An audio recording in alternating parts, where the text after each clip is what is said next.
What if everything you've been told about feeling is the greatest trap ever built? They said emotion makes you human.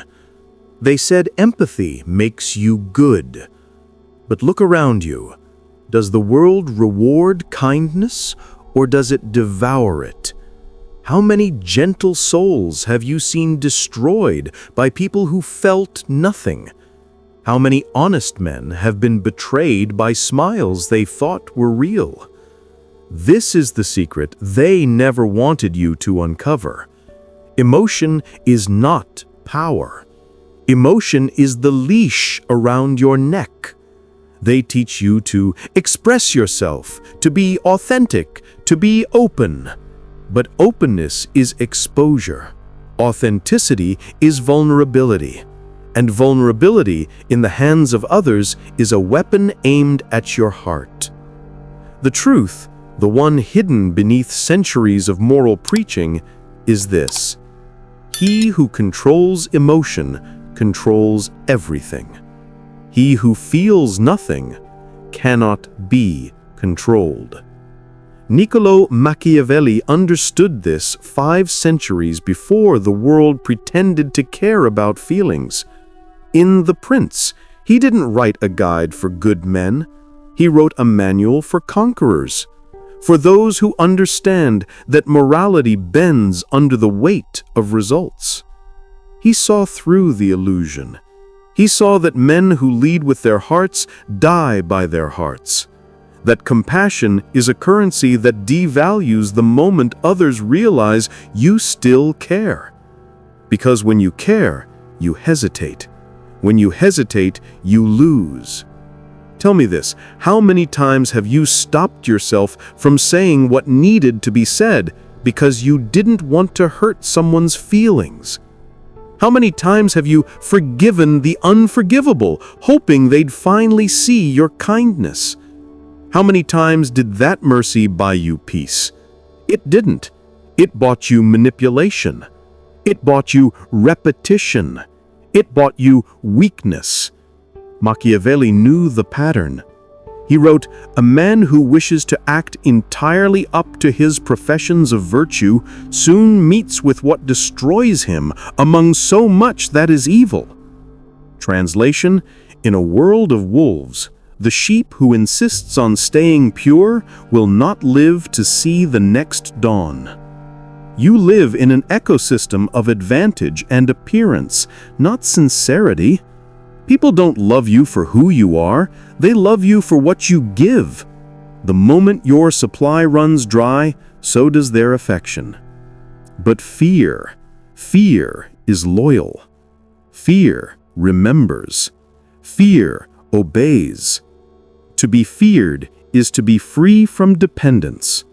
To be loved is to be enslaved by expectation. And here lies the first transformation. You must detach. Detach from outcomes. Detach from approval. Detach from the childish idea that feelings make you moral. They don't. They make you predictable. Predictable people can be manipulated, controlled, destroyed. But when you feel nothing, when you operate from clarity instead of sentiment, every move you make becomes surgical. You no longer ask, "Is this right?" You ask, "Does this work?" Emotion is noise. Control is silence. And in silence, you see everything. You see the patterns, the lies, the motives hiding behind smiles. While others drown in their empathy, you stand above the flood, untouched. Because to rule your world, you must first rule yourself. Machiavelli's greatest lesson wasn't written in words, it was carved in logic. Master emotion, or emotion will master you. So ask yourself now, who commands your actions, your logic or your feelings? When you're betrayed, do you act or react? When you're challenged, Do you calculate or explode? Every reaction costs power. Every outburst bleeds control. And every ounce of control you lose becomes someone else's leverage.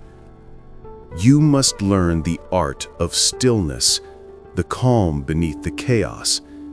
You must become untouchable, not through armor, but through indifference. Because once you stop seeking emotional resolution, you become unpredictable. And unpredictability is power.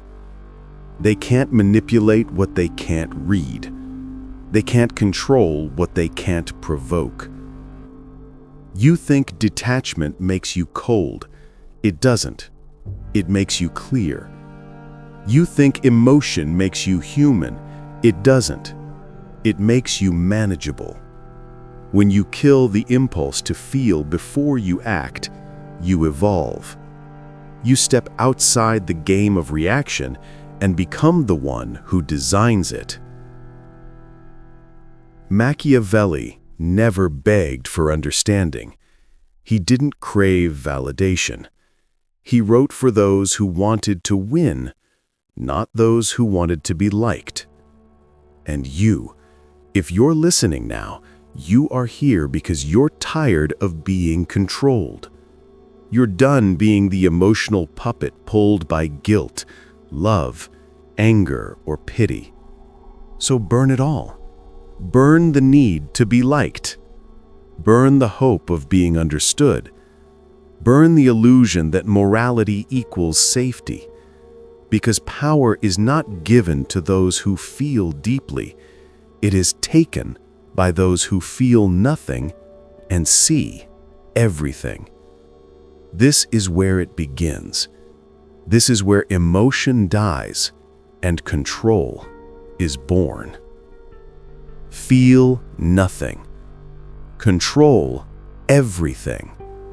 Emotion is weakness when you feel it, but when others feel it and you control the trigger, it becomes your weapon. This is what most never understand about power. They think control means dominance through strength, but true control is psychological. It is the quiet manipulation of another's world while you remain invisible. Machiavelli saw it clearly. He wrote that men are, quote, so simple and so obedient to present necessities that he who deceives will always find someone who will let himself be deceived, end quote. In other words, people believe what they want to believe. They crave comfort more than truth, and comfort is the easiest illusion to sell. So you give them what they crave. You become the mirror that reflects what they wish to see. You don't fight their emotions. You feed them. You use their hunger for validation to chain them to your will.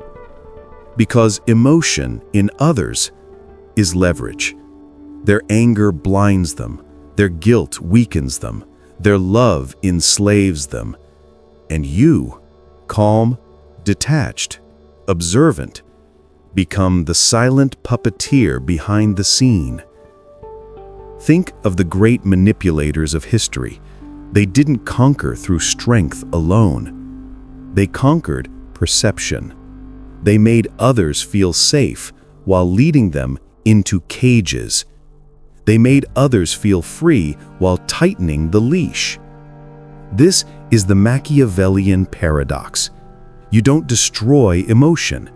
You redirect it. When people are angry, point them toward your enemies. When people are scared, make yourself their protector. When people desire power, let them believe you can give it to them. And when they begin to trust you, smile, because that's when you own them. Machiavelli wrote, quote, everyone sees what you appear to be. Few experience what you really are, end quote. That single sentence is the foundation of manipulation. The mask becomes your shield, your tool, your identity. You appear humble, but you calculate every move. You appear compassionate, but your kindness is a test. You appear loyal, but your loyalty ends where your advantage does. This is not hypocrisy. This is strategy. Because the world punishes honesty. It rewards performance. People say they want truth, but truth frightens them. They prefer lies that flatter their sense of morality. So give them what they need, not what they deserve. Let them feel you are righteous while you act in pure pragmatism. You are not deceiving for pleasure. You are deceiving for control. You are playing the same game they play, only better. You see, emotion governs perception, and perception governs reality. Whoever controls emotion controls how others see. Whoever controls how others see controls the world. Imagine this. You walk into a room where everyone speaks, argues, postures, performs. You say nothing. You simply observe. Your silence unnerves them. Why? Because in silence, they lose the ability to predict you. And when people can't predict you, they can't defend against you. That's the art of perception. It's not about being loud, it's about being unreadable. Machiavelli would call it the fox's cunning. To move unseen while everyone else fights for attention. He said a ruler must be both lion and fox. The lion uses fear to dominate. The fox uses deception to survive. But between the two, the fox lives longer. The fox survives because no one ever sees the trap until it closes. The lion roars and exposes his power. The fox whispers, and the world obeys without knowing why. This is your evolution. To stop playing the emotional game others play and start designing it yourself. When you talk, people listen not because you demand respect, but because you reveal so little that every word feels like a secret. When you act without warning. No build-up, no announcement. Only results. People fear the unpredictable. They fear what they cannot measure. And that fear gives you power. So never show your intent. Never reveal your reasoning. Never explain. Explanations invite judgment. Judgment invites weakness. The more they understand you, the less they respect you. Instead, become the mystery. Become the mask they cannot read, the presence they cannot categorize. Because mystery is dominance disguised as calm. It is power without noise. This is why Machiavelli insisted on appearance over essence. He knew that people don't care about what's true. They care about what they can see and feel. If they see confidence, they'll assume competence. If they see stillness, they'll assume control. If they see a smile, they'll assume peace. Even if behind that smile, you're planning the fall of empires. That's perception. It's not what you are, it's what they think you are. And in a world built on image, that's all that matters. So master the illusion. Hide strength beneath humility. Hide ruthlessness beneath warmth. Hide indifference beneath charm. Because the goal isn't to prove your power.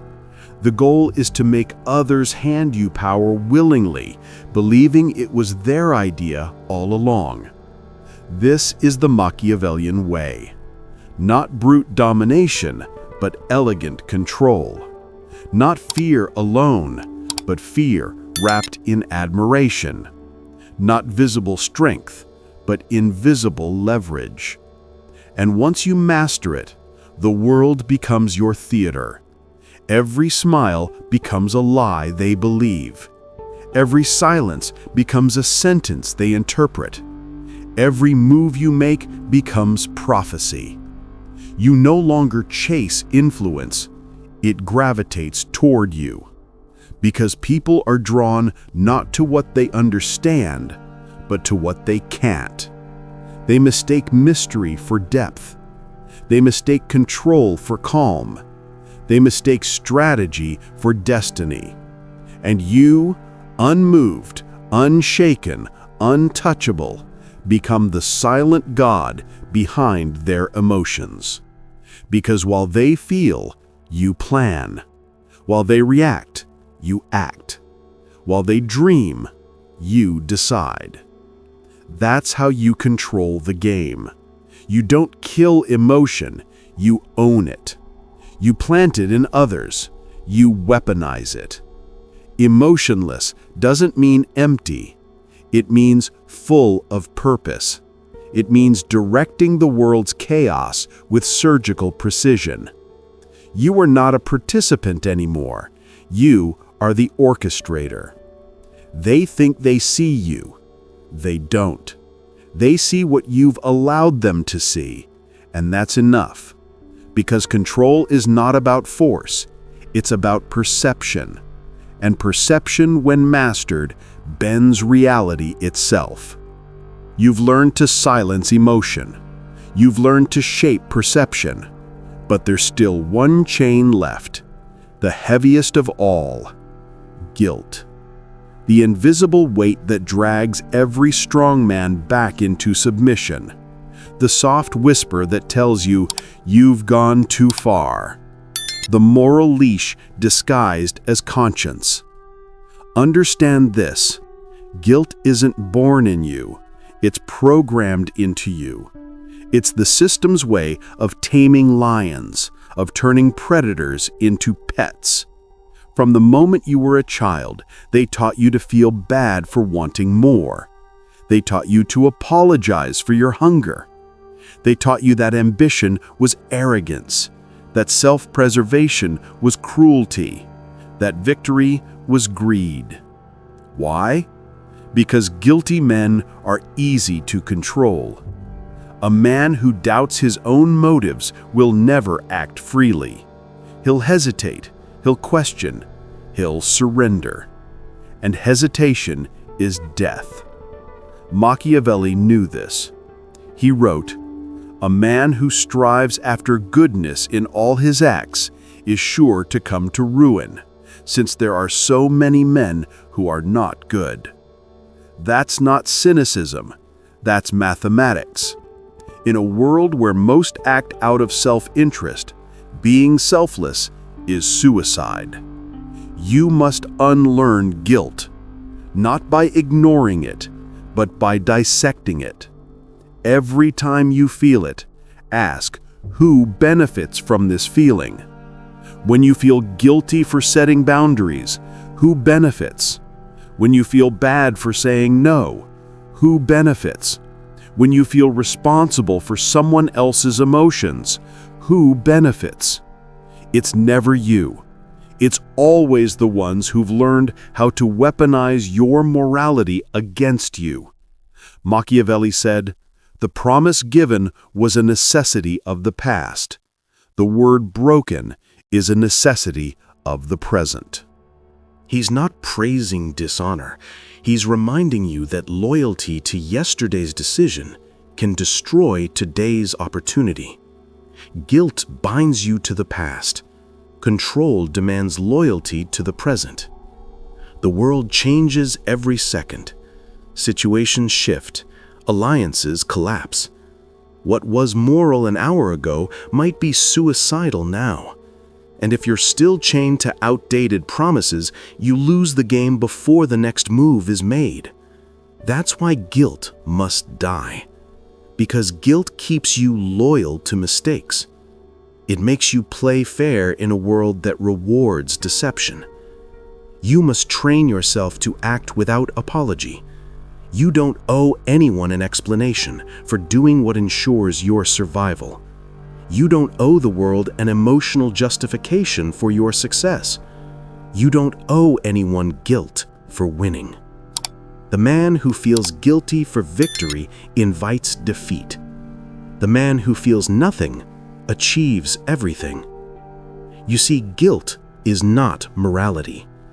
It's the illusion of morality, a trap built by those who profit from your restraint. It keeps you docile, predictable, easy to manipulate. But once you realize that guilt is just a control mechanism, you become unstoppable. You stop asking, "Is this right?" You start asking, "Does this work?" And when it works, that's justification enough. Because history doesn't remember the pure, it remembers the powerful.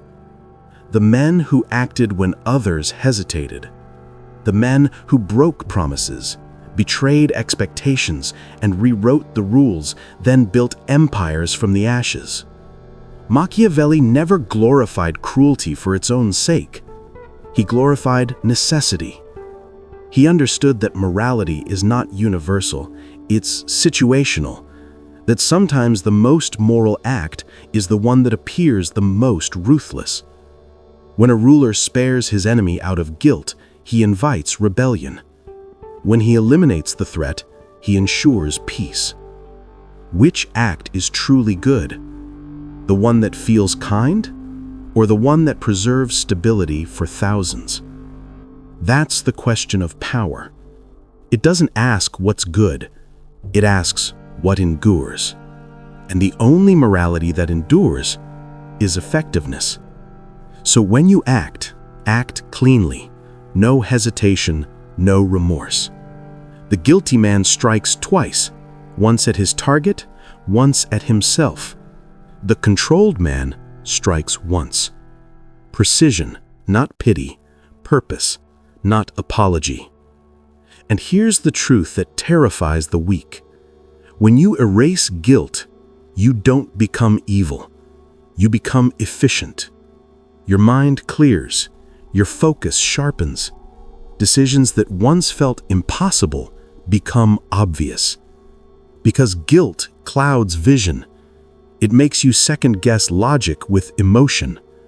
It makes you mistake comfort for correctness. It blinds you to what must be done. You must see through that fog.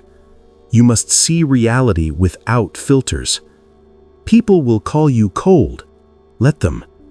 People will call you ruthless. Let them.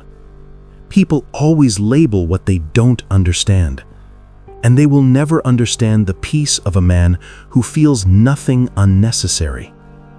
You do not hate. You do not love. You do not regret. You calculate. You observe. You act. That's not cruelty. It's control. Because when you control your internal world, the external world bends to it.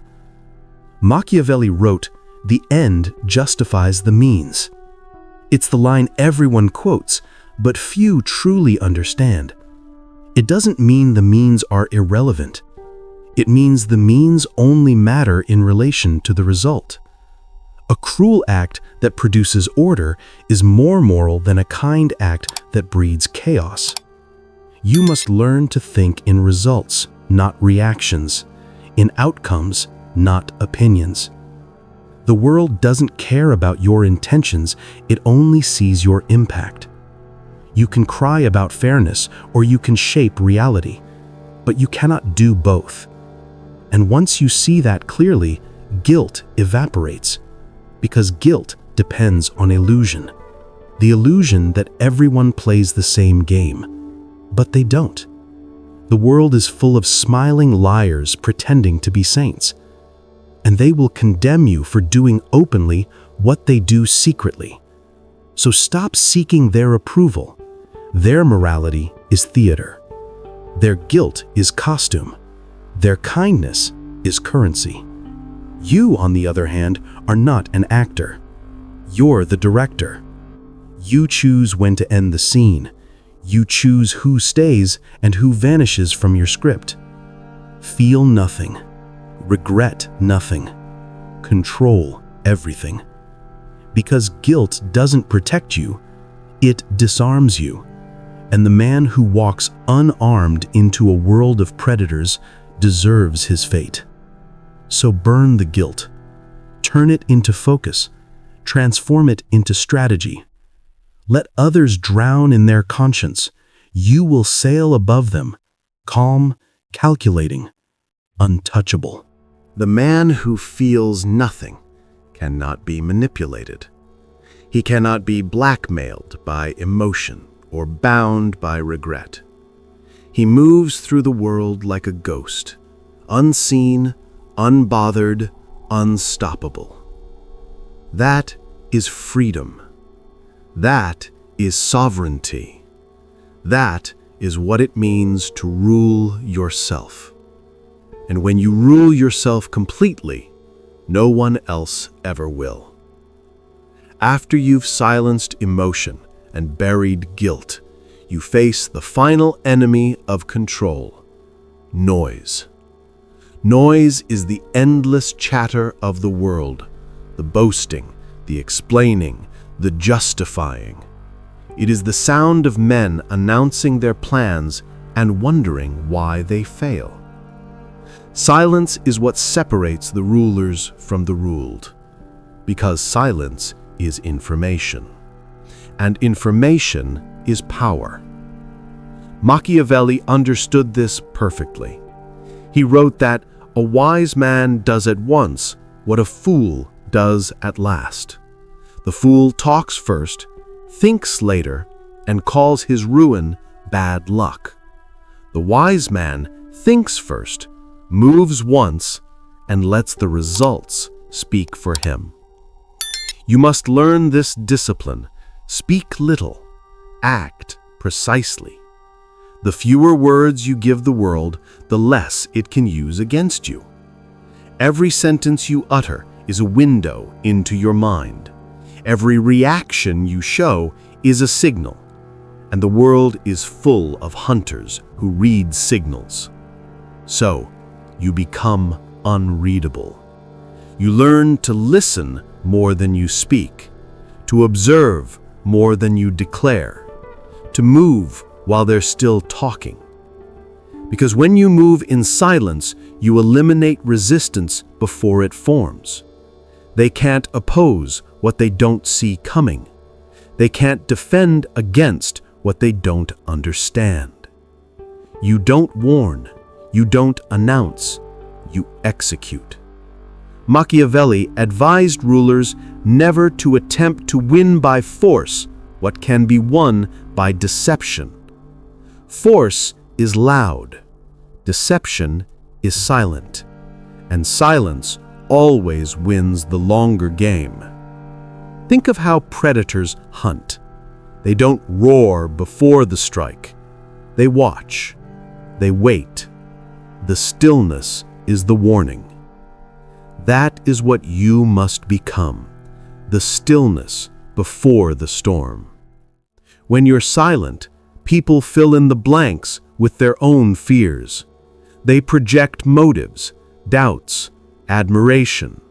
They build myths around your quiet, and myths are stronger than words.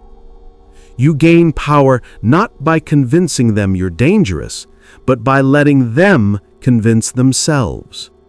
Their imagination will always exaggerate your strength beyond reality. That exaggeration is your shield.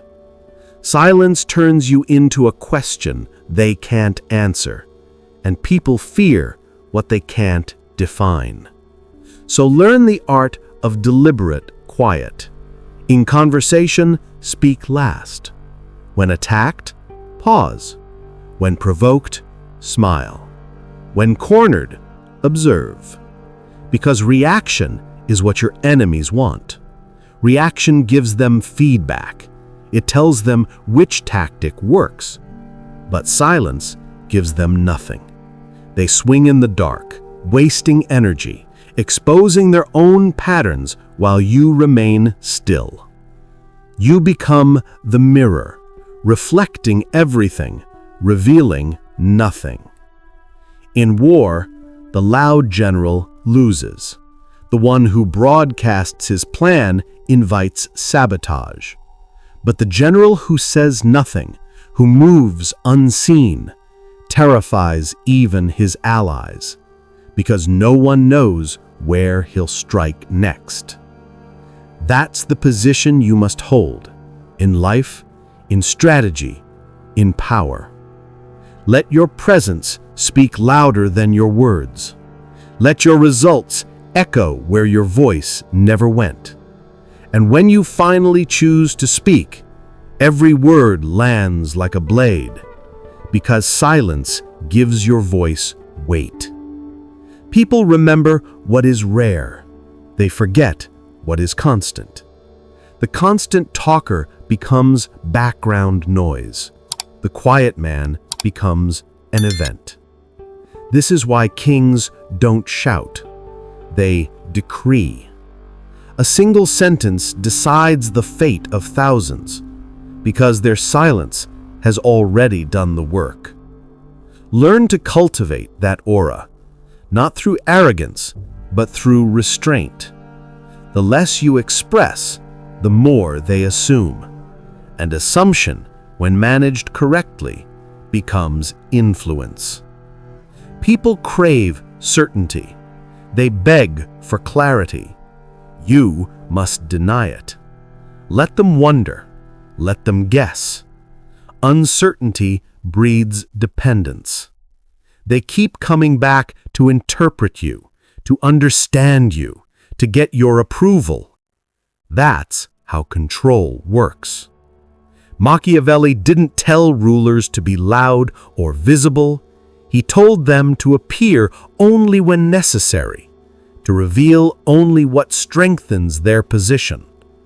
Everything else stays hidden. Visibility invites attack. Mystery protects you. You must learn to value your invisibility, to operate behind layers of ambiguity, to let others claim credit if it serves your purpose. Because when they're busy shining in the light, they can't see you moving in the dark. The greatest victories are the ones no one knows you orchestrated. No glory, no applause, just quiet results. Because applause fades, but control endures. The world thinks power is about presence. They think domination is about noise. They're wrong. Power is the ability to alter outcomes without raising your voice, to bend decisions without ever being named. You don't want attention, you want influence. You don't want to be seen, you want to be obeyed. Silence gives you both. It lets you hear what others miss, the tones between words, the cracks in confidence, the rhythm of fear in someone's breathing. Silence is how you read the world while everyone else talks themselves blind. And when the time comes to move, you move with precision. No hesitation, no debate. One action, clean and final. Then you vanish again. That is control. Not the noisy control of tyrants, but the invisible mastery of those who rule without title. So practice this discipline daily. Pause before speaking. Listen twice before deciding. Observe before reacting. Let others expose themselves in conversation. Let them reveal their motives, their insecurities, their desires. They will because silence makes them uncomfortable. They'll talk to fill it. And in filling it, they'll hand you every secret you need. All you do is stay still. That stillness, what they call coldness, is the throne of control. Because the man who can remain calm in silence is the man no one can read, no one can shake, no one can move. Machiavelli's genius was not only in manipulation, but in invisibility. He understood that true dominance doesn't announce itself. It whispers, or it doesn't speak at all. Silence isn't emptiness. It's focus. It's calculation. It's power condensed into stillness. And in that stillness, you become something beyond emotion, beyond perception, beyond guilt. You become inevitability. They can't stop what they can't see. They can't fight what they can't hear. And by the time they realize you've moved, the board has already changed. That's how rulers win without battle. That's how power survives without noise. Feel nothing. Reveal nothing. Speak nothing. Control everything. In the end, all control returns to one place, the mind. Every manipulation, every silence, every calculation, it begins and ends inside you. If the mind is disciplined, the world bends. If the mind falters, everything collapses. The sovereign mind does not chase, it attracts. It does not react, it decides. It stands apart, unshaken by the storms it creates. Because chaos outside means nothing when order reigns within. That is what Machiavelli understood. The greatest kingdom is not land or people, it is clarity. The mind that rules itself rules all else. So you remain still while the world trembles. You remain calm while others beg for meaning. You remain detached while they drown in emotion. They call it emptiness. It is not emptiness. It is mastery. The sovereign mind moves with precision. It doesn't speak to be heard. It speaks to be obeyed. It doesn't seek peace, it enforces it. And it never apologizes for survival. Because the sovereign owes nothing, not to the past, not to guilt, not to the noise of lesser men. It simply acts, cleanly, completely, without hesitation. You have become the architect, not the piece. The game doesn't move you anymore. You move the game. That is power. That is silence. That is freedom. And once you reach this state, you no longer need control. You are control.